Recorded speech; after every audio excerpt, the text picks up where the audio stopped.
Dans notre précédente vidéo nous avons parlé comme dans beaucoup de sites web congolais de la mort de Kyungu Kumuanza par empoisonnement causé par Hippolyte Kanambe. Malheureusement, nous venons d'apprendre que ce dernier serait en vie, mais nous prenons cela avec beaucoup de réserve.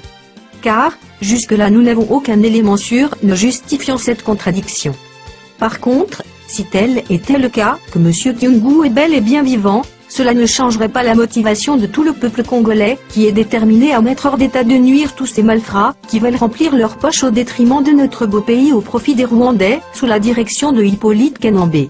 La question est maintenant de savoir si cela nous paraissait vrai, que celui-ci est vivant, est-ce que devons nous en excuser? La réponse sera non. Cela au contraire devra endurcir notre position vis-à-vis de tous ces collabos, qui pour nous sont spirituellement morts.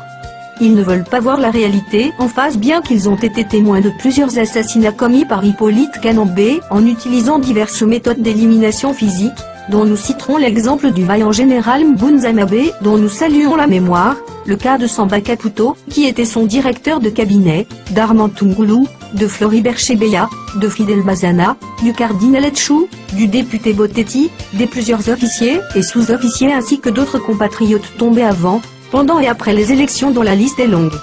Malgré ces atrocités commises, Hippolyte Kanambe ne cesse de recevoir un appui des pays développés qui de bonne foi, observent tout ce qu'il fait. C'est aussi une complicité de leur part.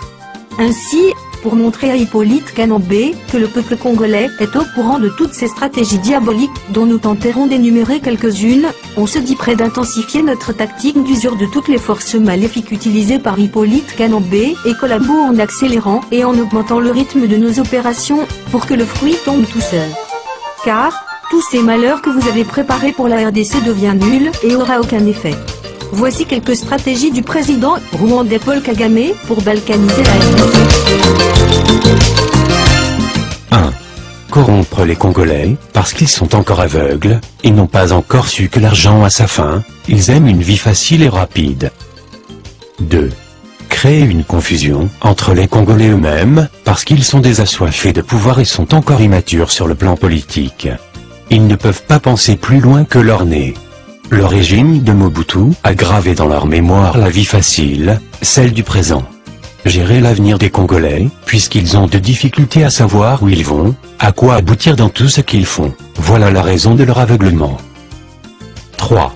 Convaincre les Congolais de toujours refuser la voix du peuple, parce que la population congolaise ne veut pas de nous, les Rwandais, sur son territoire.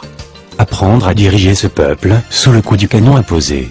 Lorsqu'ils s'opposent, tuer certains d'eux et les restes, pourront procéder à une involontaire reddition. Nous ne devons pas nous soucier de leur liberté de choix ou de vouloir parce que nous ne sommes pas là, pour ça mais pour un autre but.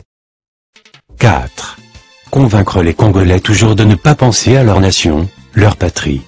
Lorsque nous leur parlons, leur montrer qu'à partir du projet que nous entreprenons ensemble, ils deviendront riches, ils achèteront des véhicules, maisons et ils seront bien.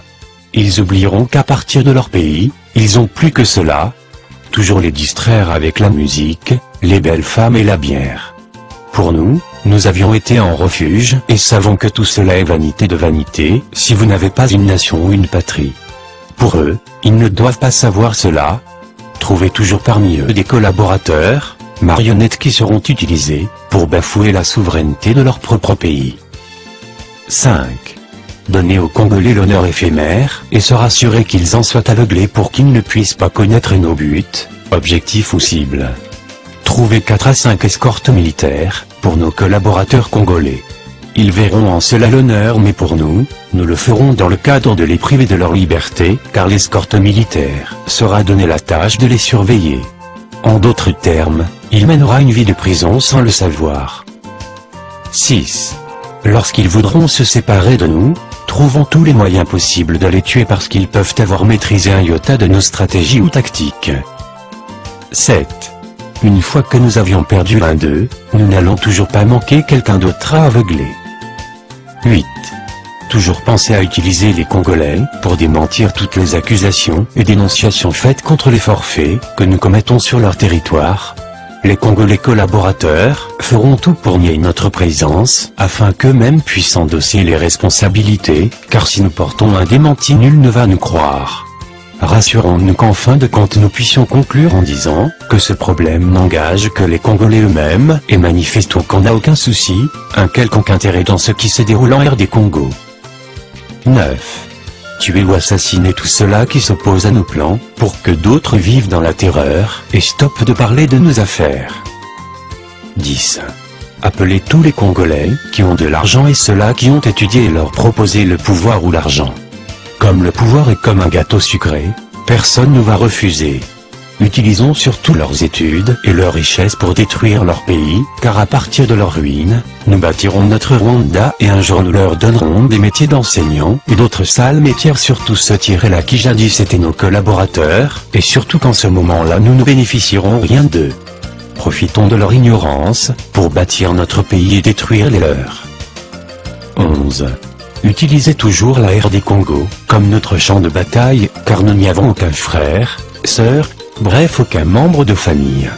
Cela pourra épargner notre pays contre toute destruction, et contribuer à la destruction de la RD Congo, comme c'est surtout notre objectif.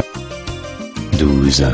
Les militaires congolais, que nous aurons convaincus, seront toujours placés sur la première ligne de front, pour leur permettre de s'affronter contre leurs frères et de s'entretuer.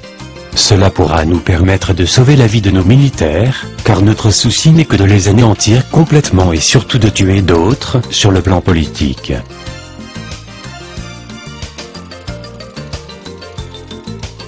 13. Comme nous sommes toujours peu nombreux et moins forts par rapport aux Congolais, utilisons toujours la ruse et non la logique afin de jouer sur l'intelligence des Congolais. S'assurer qu'ils sont toujours désunis pour qu'ils ne s'assemblent pas afin de nous avaler et démanteler complètement nos plans de bonheur pour nous, mais de malheur pour les Congolais. Travaillons jour et nuit, pour qu'il n'y ait pas d'unité entre les Congolais. Cherchez toujours à embourber ou salir leurs leaders, en les ralliant à nous pour qu'ils deviennent impopulaires, et finir leur carrière politique dans le vide. Quant à nous, nous serons toujours rassurés, que l'arme est là pour les diriger par la force. 14. Rassurons-nous que les Congolais sont plus forts que nous mais il manque seulement l'unité. Leur état est bien connu comme riche en ressources naturelles et minérales mais faisons tout pour qu'ils ne puissent pas en bénéficier.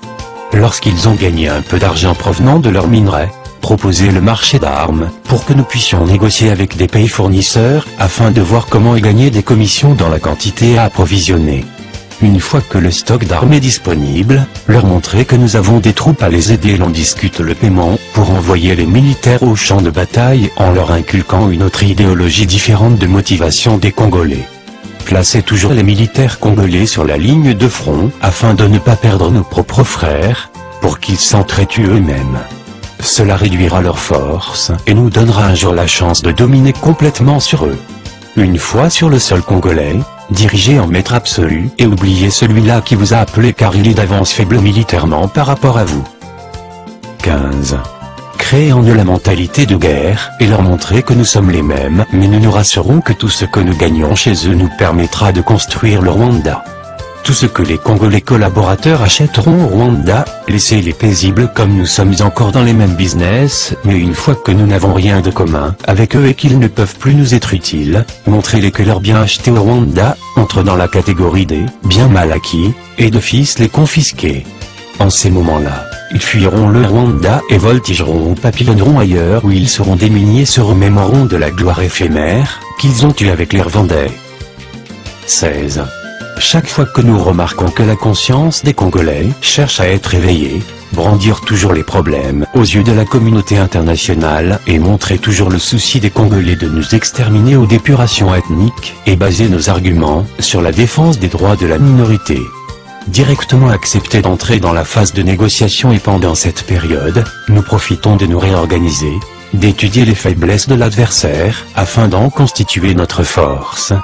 Étudier les stratégies et tactiques de l'adversaire, l'attaquer immédiatement et dire à la communauté internationale qui nous ont attaqués en premier lieu et quant à nous, ce n'était autre qu'un cas de légitime défense. 17. Tout ce qui nous montrera que nos plans sont mauvais, macabres, ou bien que nous ne devons pas provoquer les Congolais, nous nous débarrasserons de lui. 18.